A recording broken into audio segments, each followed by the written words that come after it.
Hello दोस्तों, आप लोग कैसे हैं। हम लोग पढ़ रहे थे मगध का उत्कर्ष। मगध के उत्कर्ष का एक वीडियो मैंने पहले अपलोड कर दिया है, उसको आप लोग अच्छे से देख लीजिए। और उसी क्रम में हम आगे बढ़ रहे हैं। हम पिछले वीडियो में पढ़े थे कि चंद्रगुप्त मौर्य ने चाणक्य की सहायता से सिकंदर को भारत से लौटा दिया था। मतलब हम लोग सिकंदर को सिमट लिए हैं। अब बारी है किसका? घानानंद का। तो चलिए अब हम आते हैं घानानंद की ओर।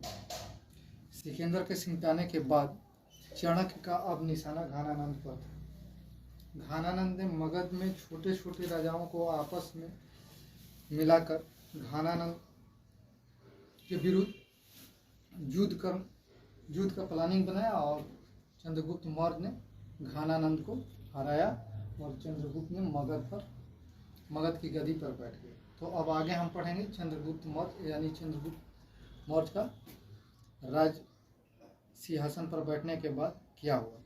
चलिए हम आगे की कहानी ब्लैक बोर्ड पर लिखते हैं। चंद्रगुप्त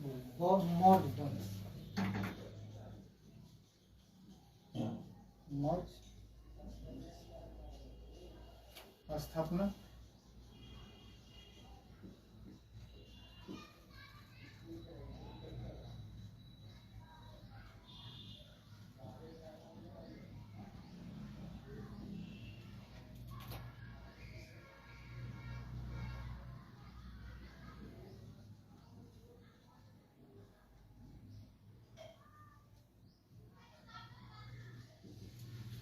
मौर्य वंश की स्थापना चंद्रगुप्त मौर्य ने की सहायता से चंद्रगुप्त मौर्य ने की।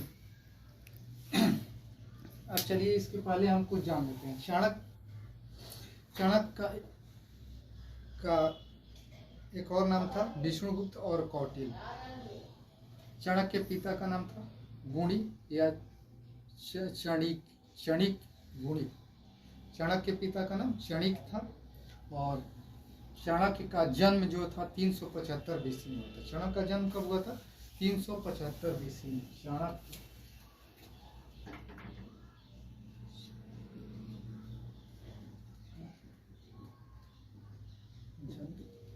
375 बीसी। इनके पिता चाणक्य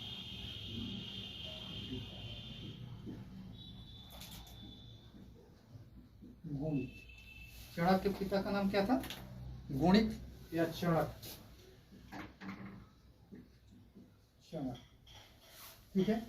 इसके बाद इनके बारे में ज़्यादा नहीं जानना है। ये इतने विद्वान थे कि इनकी कहानी तो स्वतः चंद्रगुप्त मौर्य की कहानी से ही पता चलेगा। तो अब हम चलते हैं चंद्रगुप्त मौर्य की ओर। चंद्रगुप्त मौर्य चंद्रगुप्त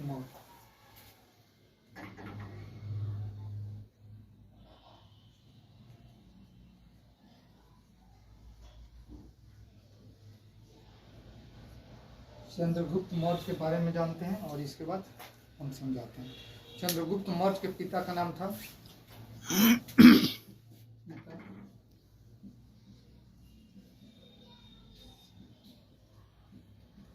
सर्वार्थ सीधी मौर्य।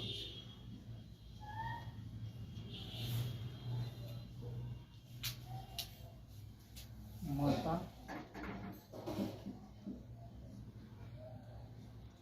मूरा मौर्य।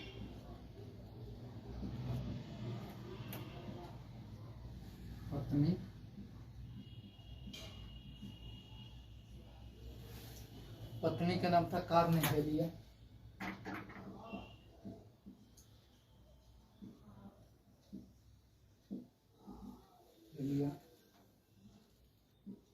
जन्म 345 बीसी।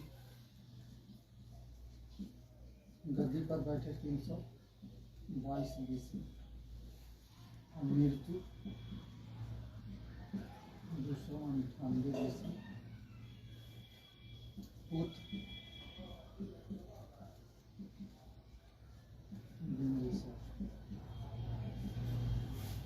आप लोग देख पा रहे होंगे, इसको अच्छे से देख लीजिए और इसके बाद हम एक बार सुना देते। चंद्रगुप्त मौर्य का जन्म 345 बीसी में हुआ था।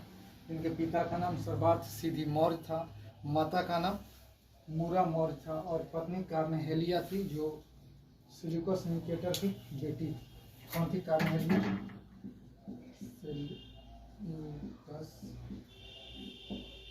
निकेटर की बेटी। सिलिकस निकेटर की बेटी थी। जन्म 345 बीसी में हुआ।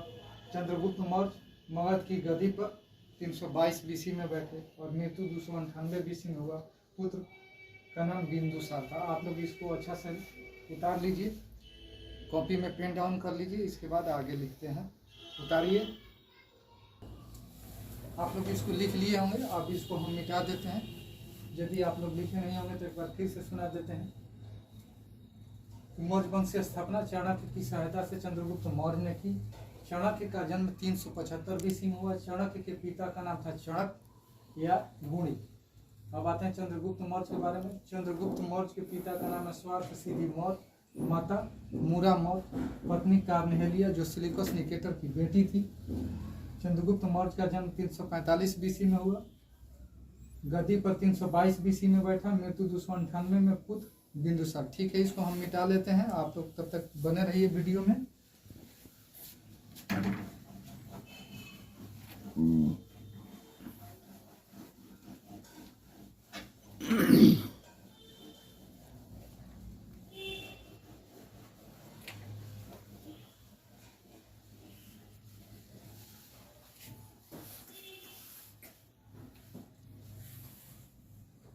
और चलिए एक एक पॉइंट करके हम पढ़ते हैं कि नंद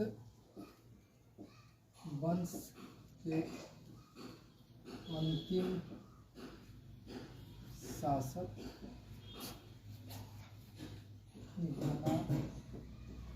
नंदपुर राकर चंद्रगुप्त मौर्य ने मौर्य वंश की स्थापना 322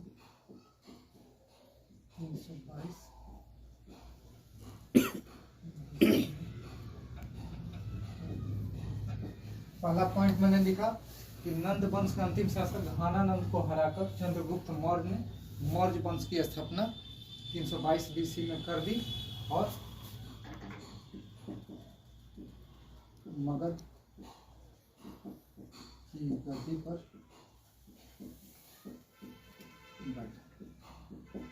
और जानते हैं चंद्रगुप्त मौर्य का राजनीतिक गुरु चाणक्य। चंद्रगुप्त मौर्य का राजनीतिक गुरु कौन थे? चाणक्य थे।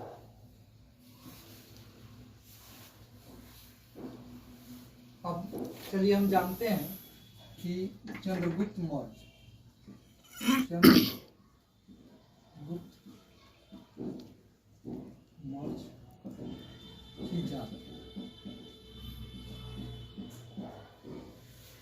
चंद्रगुप्त मौर्य किस जाति से थे? ये इतिहासकारों का मानना है, कुछ इतिहासकारों का कहना है कि ये ब्राह्मण थे, किसने कहा कि क्षत्रिय थे, कुछ ने कहा कि शूद्र थे। तो चलिए हम जानते हैं बौद्ध एवं जैन ग्रंथ में चंद्रगुप्त को क्षत्रिय कहा। बौद्ध एवं जैन में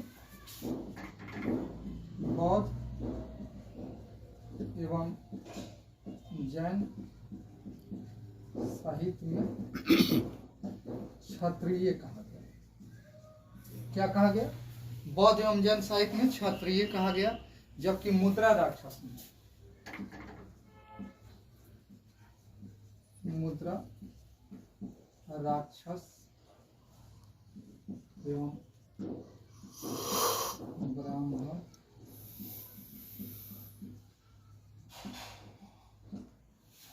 मुद्रा राक्षस एवं ब्राह्मण का ग्रंथ में शूद्र कहा गया। क्या कहा गया? शूद्र कहा गया। आप लोग इसको लिख लीजिए, हम पढ़कर सुना देते हैं। आप लोग ध्यान पूर्वक सुनिए कि नंद वंश के अंतिम शासक घानानंद को हराकर चंद्रगुप्त मौर्य ने मौर्य वंश की स्थापना 322 ईस्वी में कर दी और मगध की गद्दी पर बैठ गया। चंद्रगुप्त मौर्य का राजनीतिक गुरु चाणक्य थे। चंद्रगुप्त मौर्य की जाति किस जाति से थे? तो बौद्ध एवं जैन साहित्य में चंद्रगुप्त मौर्य को क्षत्रिय कहा गया, जबकि मुद्रा राक्षस एवं ब्राह्मण ग्रंथों में चंद्रगुप्त मौर्य को शूद्र। जस्टियन एवं स्ट्रेबो यूनानी इतिहासकारों ने चंद्रगुप्त मौर्य को एंड्रोकोटस कहा, जबकि एपियन एवं प्लूटार्क ने चंद्रगुप्त मौर्य को एंड्रोकोटस कहा। आप लोग इसको लिख लीजिए, इसके बाद मिटाते हैं। शुरू।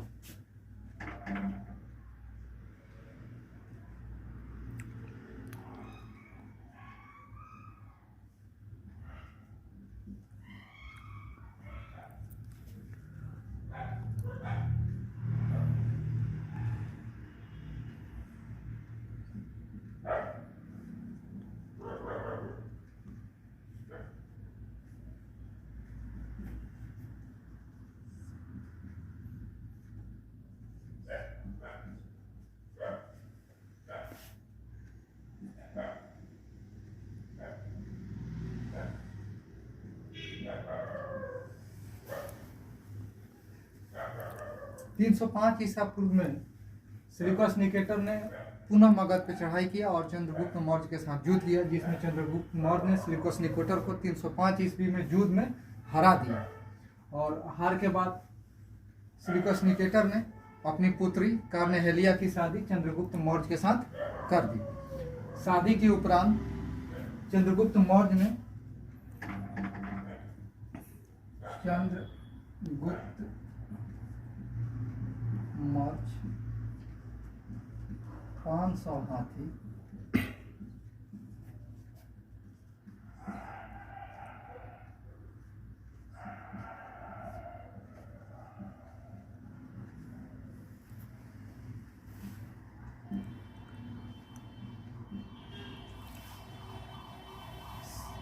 सिलिकस निकेटर ने जब चंद्रगुप्त मौर्य से युद्ध किया तो बुरी तरह परास्त हुआ और अपनी पुत्री को चंद्रगुप्त मौर्य के साथ शादी कर दिया। सिलिकस निकेटर की पुत्री का नाम था कार्नेहेलिया।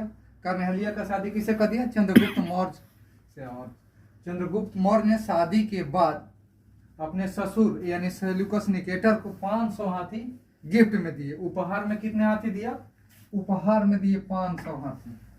कितने हाथी को दिया? 500 हाथी को उपहार में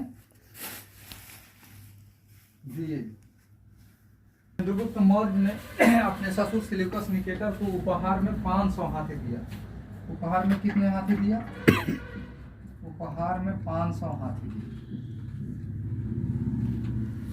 सिलिकस निकेटर ने अपनी पुत्री कार्नेहेलिया की शादी जब चंद्रगुप्त मौर्य के साथ कर दिया तो उसको शक था कि हमारी बेटी को अच्छा से रखेगा कि नहीं रखेगा। सिलिकस निकेटर चिंता में था, तो उसने क्या किया कि सिलिकस निकेटर ने अपनी बेटी की देखभाल करने के लिए अपना मंत्री जो राजदूत के तौर पर मेगास्थनीज को चंद्रगुप्त मौर्य के दरबार में भेज दिया। किसके दरबार में? मेगास्थनीज को।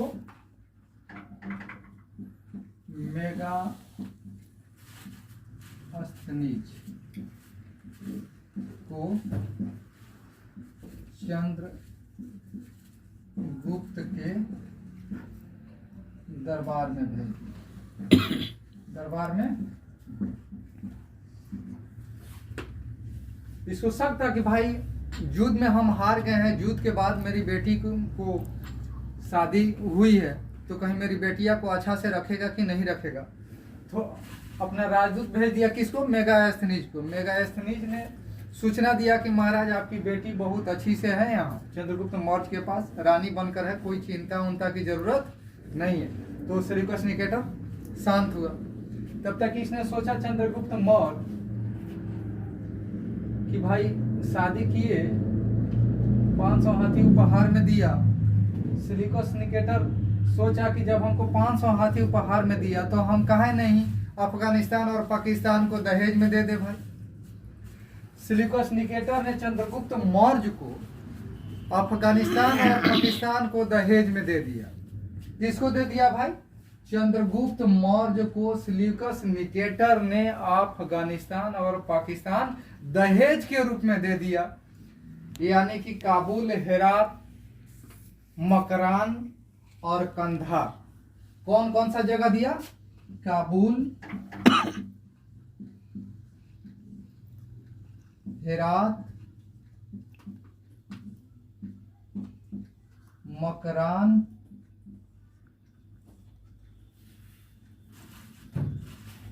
और कंधार।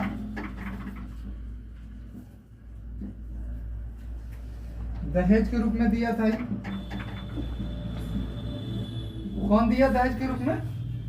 सिल्यूकस निकेटर ने चंद्रगुप्त मौर्य को शादी के बाद अफगानिस्तान और पाकिस्तान को दहेज में दे दिया। उसमें 4 प्रांत थे, काबुल, कंधार, हेरात और मकरान। ठीक है, इसको आप लोग नोट कर लीजिए।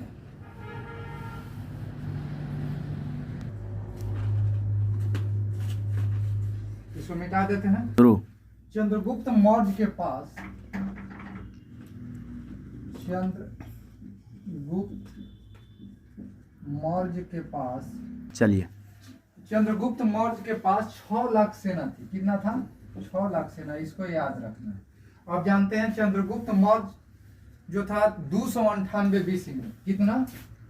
इनकी मृत्यु हो गई थी, मृत्यु 298 बीसी में स्वर्ण बेलगोला में। कहा? स्वर्ण बेलगोला में, सलेखना विधि के द्वारा। सलेखना विधि के द्वारा स्वर्ण बेलगोला में इनकी मृत्यु हो गई सलेखना विधि से। कैसे? सलेखना विधि से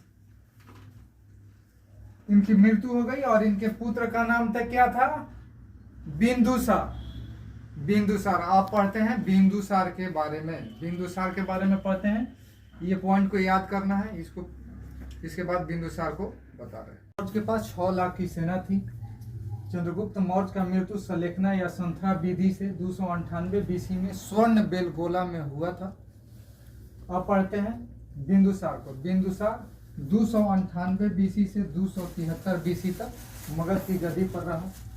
बिंदुसार का एक और नाम था अमित्रघात। अमित्रघात का मतलब होता है शत्रु विनाशक। शत्रु विनाशक। बिंदुसार आजीवक संप्रदाय को मानता था। बिंदुसार किस संप्रदाय को मानता था? आजीवक संप्रदाय को मानता था। आजीवक संप्रदाय के संस्थापक कौन थे? मोगली पुत्र तीस। संस्थापक कौन थे? मोगली पुत्र तीस। बिंदुसार जैन धर्म को मानता था। बिंदुसार जैन धर्म को मानता था। और बिंदुसार के 2 पुत्र थे। एक था बड़ा पुत्र, ये बड़ा था सुसीम और छोटा था अशोक। बिंदुसार के 2 पुत्र थे, सुसीम और अशोक। बिंदुसार के समय तक्षशिला में विद्रोह हुआ। उसको दबाने के लिए अपने बड़े पुत्र सुसीम को भेजा, जो कि उस युद्ध को दबा नहीं पाया। तो दोबारा अशोक को भेजा गया। उस समय अशोक अवंती का राज्यपाल थे। अशोक को अवंती से बुलाकर डायरेक्ट तक्षशिला भेजा गया उस युद्ध को दबाने के लिए। और अशोक ने तक्षशिला में जाकर उस युद्ध को दबा दिया। शांति हो गई। इसके बाद हम कल पढ़ेंगे अशोक के बारे में। तक्षशिला में जो युद्ध को दबाने के लिए सुसीम को भेजा था अपने बड़े पुत्र को, उन्होंने युद्ध को दबा नहीं पाया। तब अशोक को भेजा गया। अशोक ने उस युद्ध को दबाया और वापस आ गया। बिंदुसार ने सीरिया के नरेश एंटियोकस को एक पत्र के माध्यम से 3 चीज की मांग की थी। बिंदुसार ने सीरिया के नरेश एंटियोकस से 3 चीजों को मांग की थी अपने पत्र के माध्यम से। पहला था सूखी अंजीर, अंगूरी शराब और दार्शनिक।